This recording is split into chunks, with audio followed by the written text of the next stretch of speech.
इसलिए सज्जनों, सुखदेव स्वामी ने मना कर दिया, मैं तुमको कथा नहीं सुना सकता। और जैसे अनादर हुआ तुरंत गए ब्रह्मलोक और विधाता ब्रह्मा से कहा, महाराज मृत्युलोक के प्राणियों ने अमृत को ठोकर दे दी। क्यों? ये जो अमृत पीने वाले व्यक्ति को मार नहीं सकते हो, लेकिन अमृत पीने वाले व्यक्ति को एक माला दी जाती है। स्वर्ग में निवास होता है, अमृत पीने वाले की जैसे जैसे माला सूखती जाती है, एक एक मणियां सूखती है, उसको चिंता होती है, उसको चिंता चालू हो जाती है। और धीरे धीरे जब माला सूख जाती है, पुनः मृत्युलोक में उनको भेज दिया जाता है। लेकिन भगत भागवत सुनने वाले व्यक्ति को पुनः इसका जन्म नहीं होता। यद गत्वा निवर्तन्ते तद धामम परम। भागवत सुन करके जो व्यक्ति जाता है अपने जीवन काल में, प्यारे, मैं भागवत कथावाचक हूं, एक ब्रजवासी ब्राह्मण हूं, इसलिए नहीं कह रहा, लेकिन प्यारे, जीवन काल में एक बारी भागवत पुराण, शिव महापुराण जरूर भक्ति के द्वारा सुन करके, और उसको सुन करके जो जाते हैं प्यारे, निज धाम की उसको प्राप्ति होती है, भगवान के धाम का। और ऐसे धाम की प्राप्ति होती है जहां पुनः उसको जन्म नहीं लेना पड़ता, पुनः मृत्यु को प्राप्त नहीं होता। इसलिए उस जन्म को पहुंचे, उसी जन्म पहुंचे। बोले भक्तवत्सल भगवान की। इसलिए महाराज कहते हैं कि भगवान की कथा जो है हमेशा महाराज सुन करके, श्रवण करके जाना चाहिए। और एक बार महाराज बड़ी सुंदर कथा है, सप्ताह श्रवणाविधि कुमार तत्र भाषिता। सप्ताह की जो विधि है सनत कुमारों के द्वारा बताई गई, कथा कैसे सुनना चाहिए, कैसे कथा सुने। याद रखना, कथा आप कुर्सी में बैठ के सुनो, कथा आप सोफे पे बैठ के सुनो, सब तान आप कथा सुन सकते हैं, लेकिन कभी भी व्यासपीठ की तरफ पैर फैला के कथा नहीं सुनना चाहिए। जिस तरफ भगवान बैठे हों उस तरफ कभी भी पैर नहीं फैलाना चाहिए। और एक आसन और, इस आसन पे कभी कथा मत सुनना। आप लोग देख लीजिए, इसको बोलते हैं दरिद्र आसन। देवराज इंद्र भी यदि इस आसन से कथा सुनेगा तो वो दरिद्र हो जाता है,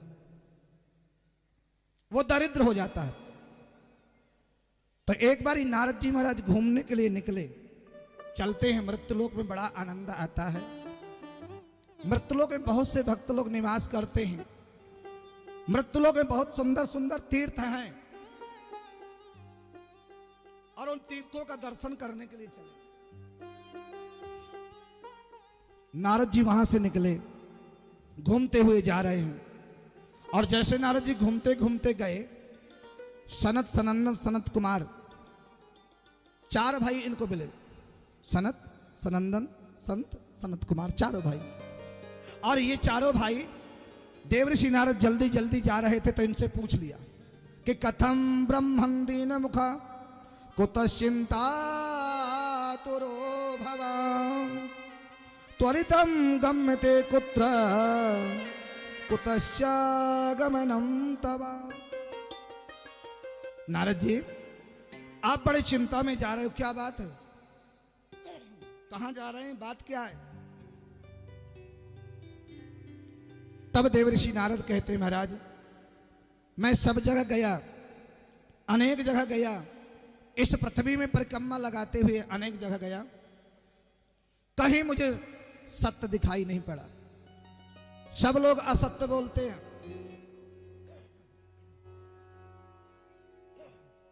सब लोग जो है असत्य बोलते हैं। अपनी पूर्ति के लिए अपना काम बन जाए बस। जिसको भी देखा है सब लोग स्वार्थ से, यहां तक पिता पुत्र में स्वार्थ, बेटे मां में स्वार्थ, भाई भाई में स्वार्थ। और मैं सब गृहस्थियों के यहां गया, सारे गृहस्थियों में स्वार्थ, एक दूसरे सब स्वार्थ से जी रहे।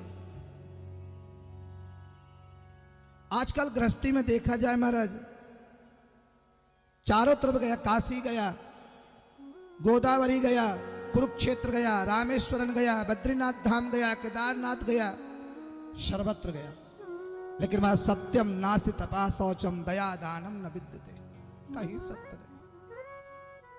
इस कलयुग में कहीं भी सत्य नहीं है। और इतना ही नहीं, जो माता पिता हैं उनका सम्मान कम हो गया है। जो माता पिता है ना, उनका सम्मान कम हो गया है। अब बेटा बेटी जो है माँ बाप की ना सुने, माता पिता चिल्लाते रहे महाराज, चिल्लाते रहे ना सुने। घर में नई नवेली बहू की चलती है, अब बहू जो कहेगी वही होगा। पहले बेटा माँ बाप की सेवा करता था, और जब विवाह हो गया तो वही बेटा श्रीमती की बात पे चलने लगे। अब जो नई नवेली बहू कहेगी वही होगा, वही होगा जो कहेगी। और इतना नहीं, थोड़ा समय आया तो भाई भाई से सलाह नहीं लेता, भाई भाई से नहीं पूछता, मित्र से नहीं पूछता। बोले किससे पूछता? बोले साले साहब से। और कहते हैं दीवाल बिगाड़े आरो और घर बिगाड़े सारो। बोलो जय श्री राम। लेकिन करे क्या? सासू तीरथ, ससुरो तीरथ, तीरथ साले साली हैं और चारों धाम घरवाली हैं। बोलो जय श्री राम। अब वाकई बात ना माने तो श्रीमती जी नाराज, नहीं पड़े वाई की चले महाराज, नई नवेली बहू की चलती है। तो बोले मैं कहीं भी गया महाराज तो सत्यम नास्ति तपहदानम दया दानम न विद्यते, कहीं सत्य नहीं। अब लोग कथा सुनने भी जाते हैं तो किस भाव से जाते हैं पता है? 5 बज गए, प्रसाद का समय होने वाला हो, चलो चलते हैं। ले कथा में भी जामे, घड़ी देखते हैं, ओहो 5:30 तो बज गए, 6 बजे तक की कथा थी, 20 मिनट बचे। कथा में जाएंगे और हाँ जाएंगे ना, 3 घंटे की कथा में क्या पता सो भी जाएंगे। बोलो जय श्री राम। बढ़िया सोफा वोफा मिल गया तो लगाया खाना, 3 घंटा की समाधि, न व्यास जी से मतलब न पड़ोसी से मतलब। एक भगत जी थे, वो कथा में जाते नहीं थे। मैया बड़ी विचित्र, मैया डेली जाती कथा।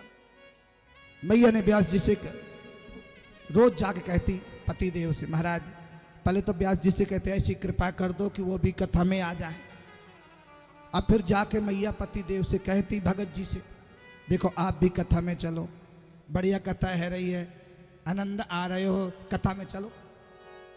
1 दिन है गए, 2 दिन हो गए, 2 दिन हो गए, चौथे दिन तो आ ही जाएंगे। 2 दिन जब हो गए तो चौथा दिन आया, बोले चलो कथा में भगवान का जन्म होएगा, हाँ आज भगवान के लिए चल पड़ो, ऑफिस की छुट्टी कर लो। सो भगत जी आए। अब जब भगत जी आए सो व्यास जी समझ गए भगत जी अच्छे हैं महाराज, शरीर से भी, तो जब शरीर से ऐसे हैं तो इससे भी ऐसे होंगे। जब ये होता है ना, जानते हो ना, जब ये होता तो ये जरूर आता, और ये आवे और ये नहीं आवे तो भगवान के। अब वो भगत जी आए, सो व्यास जी ने कहा आइए, सम्मान किया ना, आइए, आ गए। बोले बैठिए, सो बैठ गए। जब बैठ गए सो 3 घंटे की समाधि, सोफे में बैठ गए, 3 घंटे की समाधि लगा दी। अब जैसे 3 घंटे की समाधि लगाई, फिर बाद में जो है जयकारा लगाया, बोले प्रसाद लीजिए और जाइए। चले गए। मैया ने जाके पूछा, देखो कथा सुनी आपने, अच्छी लगी? बोलो कितनी बढ़िया कथा सुनाई, देखो अच्छी कथा लगी महाराज, समय पतो ना चलो भगवान का जन्म भयो, जय जयकार हुए, अनेक प्रकार गोविंद के जय जयकार हुए। हाँ हाँ बहुत आनंद आया, बहुत आनंद आया। सो मैया ने धीरे से पूछ लिया, कथा में क्या सुना आपने? मैया ने पूछा, कथा में आपने क्या सुना? अरे भगवान तू एक शब्द के लिए कहती थी, मैंने भागवत में 4 शब्द सुने। कौन कौन से? बोले आइए, बोले आइए, बैठिए, प्रसाद लीजिए जाइए। मैया ने तो बस आपने 4 ही शब्द सुने हैं 4 घंटे में। बोले और का तो एक शब्द के लिए कह रही थी। व्यासपीठ का एक भी शब्द निकला हुआ भगवान का वाक्य होता है प्यारे। मैया ने कहा चलो तुम भजन करो इन्हीं मंत्रों का। अब वो भगत जी ने जो है माला ले ली, माला ली और रात में दिन में तो बेचारे ऑफिस रहते, बड़ा काम धाम रहता, ये नंबर 1 का करना, फिर नंबर 2 में करना है, यहाँ का वहाँ करना, वहाँ का वहाँ करना। तो रात में भगत जी को समय मिलता है और भगत जी बैठ के माला जप रहे हैं। आइए बैठिए प्रसाद लीजिए जाइए। इस मंत्र का प्रतिदिन नित्य जाप करते थे। सज्जनों एक दिन क्या हुआ कि उसके भगत जी के घर में चोर आ गए और जैसे ही चोरों ने रात्रि के 12 बजे एंट्री की अंदर तो मंत्र आ गया आइए। अरे चोरों ने सोचा देख लिया भाई इसने तो, अब वो चुप करके बैठ गए। तब तक मंत्र आया बैठिए, तो बोले अभी भी देख लिया, अभी भी इसने देख लिया। तो बोले प्रसाद लीजिए, तो वो समझ गए कि डंडे वाला प्रसाद लेके आ रहे होंगे। अब प्रसाद तो कई प्रकार का होता है ना, तो बोले बढ़िया वाला डंडे वाला। बोले प्रसाद लीजिए, तो फिर वहां से भागे, बोले जाइए। मंत्र की महिमा। अब प्रातः काल बेचारे गए तो रात भर नींद नहीं आई। बोले भैया भगत जी जरूर थाने में जाएगा और हमारे जो है लाल करा देगा। आ गए बेचारे और भगत जी के चरणों में गिर पड़े, भगत जी के चरणों में गिर पड़े महाराज। और भगत जी के चरणों में गिर के बोले महाराज तुम बड़े सज्जन आदमी हो, आप तो बड़े महान हो, आपके घर में हम चोरी करने के लिए आए थे, लेकिन आपने इतनी बड़ी कृपा करी प्रभु, आपने इतनी बड़ी कृपा किया कि आपने हमारा सम्मान किया। क्षमा कर दीजिए, माफ कर दीजिए, हम आगे भविष्य में गलती नहीं करेंगे, आपसे प्रार्थना करते हैं क्षमा। आज भगत जी ने अपनी धर्म पत्नी के, महाराज पत्नी है लेकिन हाथ जोड़ के खड़े हो गए, देवी तेरे वचनों को मैंने मान लिया है तो आज मैंने लुटने से बच गया हूं प्यारे, और यदि नहीं माना होता तो आज ये चोर सब कुछ ले गए होते। वास्तव में भागवत का एक एक शब्द अमूल्य है प्यारे, एक एक शब्द सुन और सुन करके दूसरे को सुनाना भी सीखो, तुम जीवन में धन्य हो जाओगे। एक करवाता है, हजारों लोग आनंद लेते हैं। जिसकी जो सेवा बने, गर्मी भी है, पानी की सेवा है, अन्न सेवा, एक एक सेवा, ये मंदिर है, झाड़ू लगाने की सेवा है, प्रसाद बांटने की सेवा है। भगवान के यज्ञ में भगवान ने पता है क्या किया? जब भगवान ने इंद्रप्रस्थ में यज्ञ किया ना, सबने अपनी अपनी सेवा ली थी। कोई पानी पिलाने की सेवा, कोई भोजन कराने की सेवा, कोई भोजन बनाने की सेवा है, तो भगवान ने पत्तल उठाने की सेवा की थी। आपने देखा होगा द्वारकाधीश मेरे गोविंद ने पत्तल उठाने की सेवा की। इसलिए प्रभु की प्रसादी मिल जाए, सेवा मिल जाए, उससे वंचित नहीं रहना चाहिए, बढ़ चढ़ के भाग। भगवान ने हमें इस योग्य बनाया है, सेवा के योग्य। और एक बात और सुनना, कोई भी काम करना है तो जवानी में करके जाना, बुढ़ापे में कोई नहीं कुछ कर पाता यार। ना तो बुढ़ापे में तुम ज्यादा देर बैठ सकते हो, ना ज्यादा तुम चल पाओगे, तीर्थों में नहीं जा पाओगे। हरिद्वार जाना है, मनसा देवी जाना है, वैष्णो देवी जाना है, वृंदावन जाना है, चित्रकूट जाना है, अयोध्या जाना है, तब घोड़े ही काम नहीं करेंगे तो क्या करोगे? बोलो जय श्री राधे। इसलिए भगवान से बचपन में लोगों को क्यों पढ़ाते हैं बच्चों को? आपने देखा होगा बचपन में बच्चों को क्यों पढ़ाया जाता है? बच्चों को बचपन में क्यों पढ़ाया जाता है? बच्चों को बचपन में इसलिए पढ़ाया जाता है कि बचपन की पढ़ी हुई विद्या जीवन पर्यंत काम आती है, नहीं तो बुढ़ापे में पढ़ा दो। इसलिए प्यारे, अगर बचपना सुधर गया तो जवानी सुधर जाएगी, और जवानी सुधर जाएगी तो बुढ़ापा भी सुधर जाएगा, और बुढ़ापा सुधर जाएगा तो भगवान का धाम भी प्राप्त हो जाएगा, मेरे गोविंद का धाम भी प्राप्त हो जाएगा। कंजूसी कर लो, मत बजाओ ताली, कोई बात नहीं, भगवान का रखो। करो कंजूसी, उसमें भी अभी हम देखेंगे। अभी तो कन्हैया आए, हम तुम्हें सबको कन्हैया का दीवाना बना के जाएंगे, याद रखना।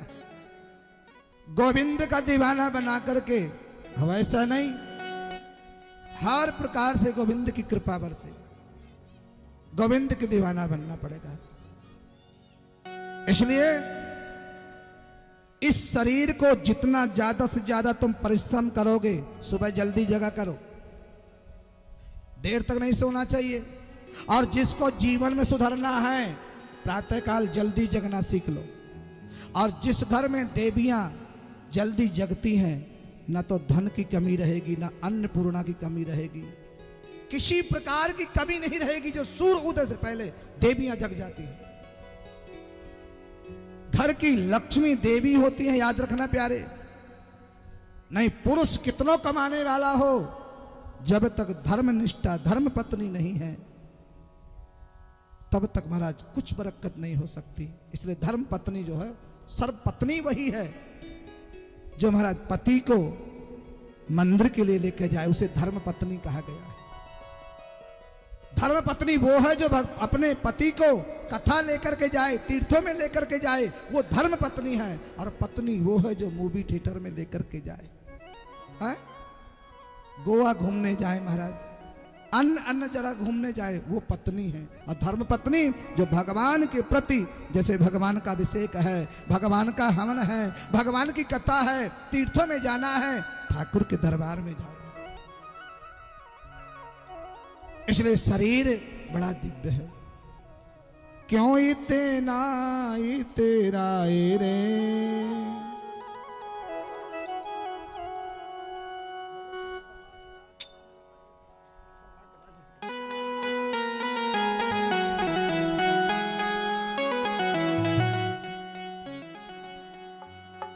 क्यों इतना तेरा रे, हो माटी के पुतले, क्यों इतना तेरा रे, माटी के पुतले।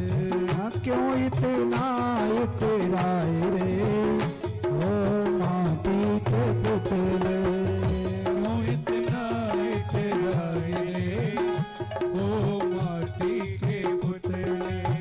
माटी के पुतले, माटी के पुतले, माटी के पुतले, माटी के पुतले। जीवनों बीता जाए रे, ओ माटी के पुतले, जीवन बीता जाए रे, माटी के पुतले। क्यों इतना तेरा रे, ओ माटी के पुतले, क्यों इतना तेरा रे, ओ माटी के पुतले। जय हो।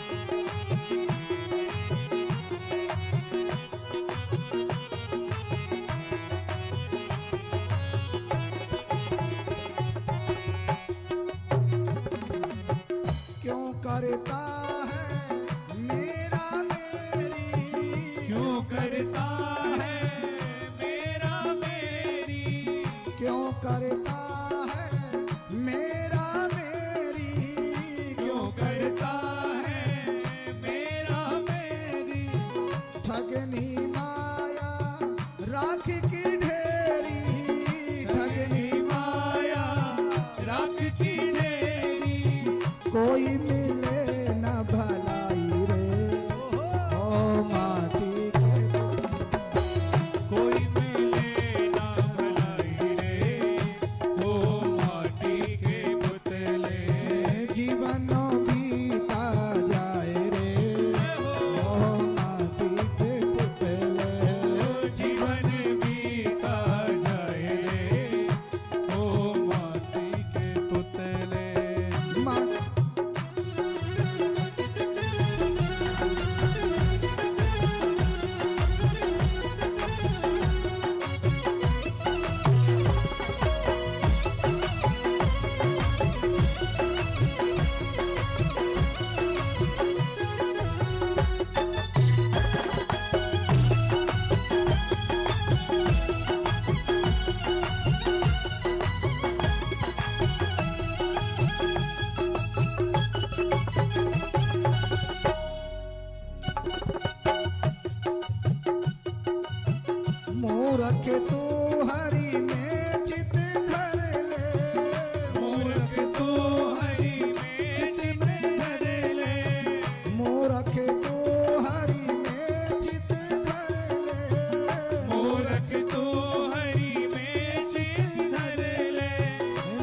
जय श्री राधे। ऐसे हो करे महाराज भक्ति, आलसियों को थोड़ी मिलने वाली है। तुमने आलस त्यागा, सोना त्यागा, सब कुछ त्यागा। तो आनंद गोविंद का ऐसे आवे महाराज। तो आज मेरे गोविंद ने महाराज, नारद जी महाराज कहते मैं घूमते घूमते सब जगह लेके फिर वृंदावन गया। और जैसे मैं वृंदावन पहुंचा तो कल कल निनाद ने यमुना के तट पर एक मैंने दृश्य देखा। एक मैंने वहां पर दृश्य देखा। क्या देखा कि वहां पर यमुना के तट पर श्रीधाम वृंदावन में सनत कुमारों ने तुरंत कहा महाराज आपने वृंदावन में क्या देखा? क्योंकि वृंदावन का नाम आते ही मुख मीठा हो जाता है। वृंदावन का जैसे नाम आता है ना प्यारे, ऑटोमेटिक। क्या देखा आपने वृंदावन? वृंदावन धाम को बारे में न जाने कोई। वृंदावन देखो दो ही काम होते हैं, या तो तुम्हारा किसी तीर्थ में जन्म हो जाए, या किसी तीर्थ में निवास हो जाए, या किसी तीर्थ में राम नाम सत्य हो जाए तो भी मोक्ष है। तीर्थ का वास हो जाए, या किसी तीर्थ के ब्राह्मण जो है आपके सानिध्य में हो, तीन प्रकार से। तो बोले महाराज आपने वृंदावन में क्या देखा? तो नारद जी महाराज कहते हैं जैसे मैं श्रीधाम वृंदावन पहुंचा कि तत्राश्चर्यमया दृष्टम श्रूयताम तन्मुनीश्वरा।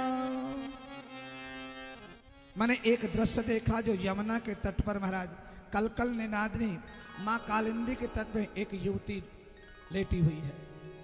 अनेक देवियां जो है, अनेक देवियां उसकी सेवा कर रही हैं। कोई पंखा कर रही है, कोई आश्वासन कर रही है, कोई समझा रही है। और जैसे मैं वहां पहुंचा वो देवी ने मुझे आवाज लगाया और कहती अहम भक्तिर्तिख्याता इमौ में तनयो मतौ ज्ञान वैराग्य नामानो काल योगे न जर्जरो। ए नारद जी थोड़ा रुको तो सही। नारद जी, ओ संत जी, ओ महात्मा जी, नेक पास में आओ, एक पास में आओ।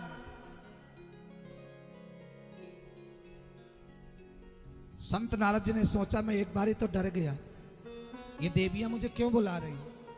ये देवियों की बात, संतों की बात थोड़ी है कि देवियों के बीच में जाना। वापस होकर चल दिए। तुरंत आवाज लगाया, आवाज लगाया कि भो भो साधु चरम तिष्ठ मच्चिंतामपि नाशय दर्शनम तव लोकस्य सर्वथा गहरम परम। कहते हैं किसी विद्वान ब्राह्मण, किसी तिलक लगाए वाले, चंदन लगाने वाला कोई ब्राह्मण दिख जाए, कोई संत दिख जाए प्यारे, उस दिन तुम्हारा अमंगल नहीं होगा, मंगल होगा। और एक बात और बताऊं, कितने लोग ये चाहते हैं कि हम भगवान को कितने लोग पाना चाहते हैं?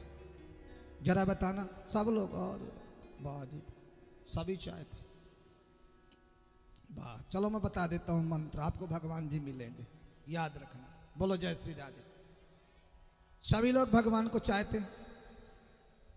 आप लोग अपने घर में एक कुत्ता पालते हो ना, और जो पालतू जो कुत्ता होता है ना, उसके गले में क्या होता है? पट्टा होता है ना। उसको कोई मार नहीं सकता क्योंकि सबको पता होता है पालतू है, ये पालतू है। तो भगवान के बनने के लिए कोई पहचान तो होना चाहिए। आपके पास क्या पहचान? कोई पहचान चाहिए। कहते यदि भगवान के बनना है तो हाथ में कलावा होना चाहिए, गले में कंठी होना चाहिए, देवियों के माथे में कुमकुम चंदन होना चाहिए। भगवान के चंदन जो माथे पे, हाथ में कलावा, गले में कंठी, माथे पे चंदन।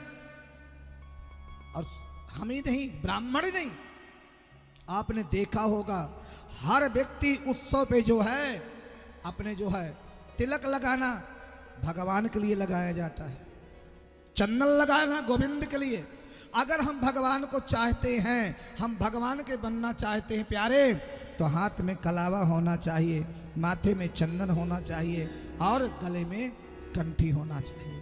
कोई भी माला, कंठी हो, रुद्राक्ष की माला हो, तुलसी की माला हो, आप पहनो उसको। गोविंद के हैं हम, और गोविंद के लिए हमेशा अपना परिधान धोती कुर्ता, ये मर्यादा है। देवियां जब साड़ी पहनती हैं और सुंदर, देवियों के जब बाल लंबे होते हैं माताएं और सुंदर दिखती हैं। और आजकल तो कटाने का शौक हो गया है, तो सुंदरता क्या करेगी, बोलो जय श्री राम। दिव्यता होती है। कहते हैं महाराज लक्ष्मी स्वरूपा, माता स्वरूपा, बहन स्वरूपा। नेत्र जो आए हैं वो देखने के लिए होते हैं, ये नेत्र देखने के लिए आते हैं, इनको जरूर महाराज, लेकिन मां के रूप में, बेटी के रूप में, बहन के रूप में देखिए। और जब ये दृष्टि होगी प्यारे, तो हमारा समाज सुधरेगा। इसलिए बेटों को, बहुओं को, स्वयं पतियों को, बच्चों को भगवान की कथा से जोड़िए प्यारे। राम और कृष्ण के बारे में वो जाने, और यदि राम और कृष्ण के बारे में वो नहीं जानेंगे तो याद रखना, बुढ़ापे में कोई तुम्हारे सुनने वाला नहीं, कोई सुनने वाला नहीं है। इसलिए जैसे राम कर्म करते थे, जैसे माता सीता करती थी, उसी प्रकार से बच्चों की आदत बनाइए और बच्चों को भगवान के साथ जोड़िए, उनको दिखा के पूजा कीजिए, उनको कथा में लेकर के जाइए। बहुओं को घर के अंदर मत रखो भगवान की कथा में। तुम गोवा घूमने के लिए तो भेज देते हो, अमेरिका भेज देते हो, विदेश भेज देते हो। अगर गोवा का एक भी सीन लेकर के बहू बेटे आ गए ना, तो जिंदगी नरक हो जाएगी। बोलो जय श्री राधे। एक भी ऐसा, और भगवान की कथा में से जाएगी तो कहते हैं जैसे प्रभु राम प्रातः काल उठ के रघुनाथा, मात पिता गुरु ना वही माथा। मेरे राम सीता जानकी, माता जानकी और मेरे राम जो है प्रातः काल गुरु को, माता पिता बड़ों को प्रणाम कर। इसलिए अपने जो हैं सबको भगवान की कथा से जोड़ना चाहिए। नारद जी बहाज गए, और जैसे नारद जी ने देखा, कौन हो देवी तुम? भक्ति महारानी, तुमने मुझे पहचाना नहीं? नारद, मेरा नाम भक्ति है। और जिस घर में भक्ति होती है, जैसे भक्ति का नाम सुना प्यारे, नारद जी ने भक्ति महारानी के चरणों में प्रणाम किया, वंदन किया, देव ऋषि नारद ने। और एक बात आपको बता दूं, जिस घर में भक्ति है वहां मेरा भगवान जरूर जाते हैं, वहां मेरे कन्हैया का निवास जरूर है। और जहां भक्ति नहीं है, भगवान उसके घर नहीं जाते। जाति पाति माने नहीं कोई, हरि को भजे सो हरि को होई। भगवान आए एक ही गांव से, उतरे एक ही घाट, और अपनी अपनी करनिते है गए 12। जितने दिन तक, जितने महीने तक तुम गर्भ में रहे, हम भी गर्भ में रहे, सब कोई जन्म लेकर के आए, लेकिन अपने अपने कर्मों के अनुसार हम सब भोग रहे हैं। इसलिए कहते हैं, भगवान कहते हैं, माना हूं एक भक्ति करना था, मुझे सिर्फ भक्ति प्रिय प्यारे। मुझे धन नहीं चाहिए, वैभव नहीं चाहिए। धन किस लिए होता है? ये टेंट वाला नहीं मानेगा, लेगा। बोलो जय श्री राम। हाँ, पीछे लग रहा है, बोलो जय श्री राम। टेंट बारो लेगा, लाइव बारे लेंगे, बजाने वाले लेंगे, ब्राह्मण लेंगे। भगवान को ना चाहिए कुछ भी, 1 रुपया नहीं चाहिए महाराज। तुलसी से मेरे ठाकुर प्रसन्न हो जाते हैं, बस और कुछ नहीं चाहिए, सिर्फ तुलसी के पत्ते। इसलिए धन की, अब जैसे कल महाराज और गद्दे बढ़वाने हैं, अब टेंट भी बढ़वाना पड़ेगा, तो उसकी डिमांड भी बढ़ेगी। बोलो जय श्री राधे। हाँ, मैं बाकी ठाकुर को तो कुछ चाहिए था, भगवान को सिर्फ तुम्हारा मन चाहिए। भगवान कहते तुम शरीर से कहीं रहो प्यारे, शरीर से कहीं रहो, नहीं चाहिए, सिर्फ मन भगवान को दे दो। भगवान यही कहते हैं, मुझे सिर्फ तुम्हारा भाव चाहिए प्यारे। तुम्हारे अंदर तुमने सोना कितना पहन रखा है, भगवान को कुछ नहीं अच्छा लगता। तुम गोरे हो कि काले हो भगवान को अच्छा नहीं लगता। कुछ नहीं, तुमने सूट महंगा पहन रखा या सस्ता पहन रखा, कोई मतलब नहीं। ये तन है, कोई मतलब है ही नहीं उससे। भगवान ये जरूर देखते हैं कि तेरे अंदर मेरे लिए भाव कितना है। भाव का भूखा हूं मैं, भाव बस सार है। भाव से मुझको भजो तो भाव से बेड़ा, सिर्फ भाव से। और मेरे ठाकुर को भाव से तुम एक तुलसी पत्र लेके आना प्यारे। भगवान को तुलसी की, बैसाख का महीना चल रहा, याद रखना, बहुत पवित्र महीना है। मैंने ये कथा बहुत शुभ समय पे रखी है। इतना पवित्र बैसाख का और जेठ का जो महीना है महाराज, तपती हुई धूप में एसी को त्याग कर देना 7 दिन तक। हाँ, एसी में सोने वालों याद रखना, बिना पंखा के बैठ लेना, लेकिन गोविंद से प्रेम करना। हाँ, क्योंकि बस देख लो महाराज, गोविंद से याद रखना कि कथा ना छूटे, बस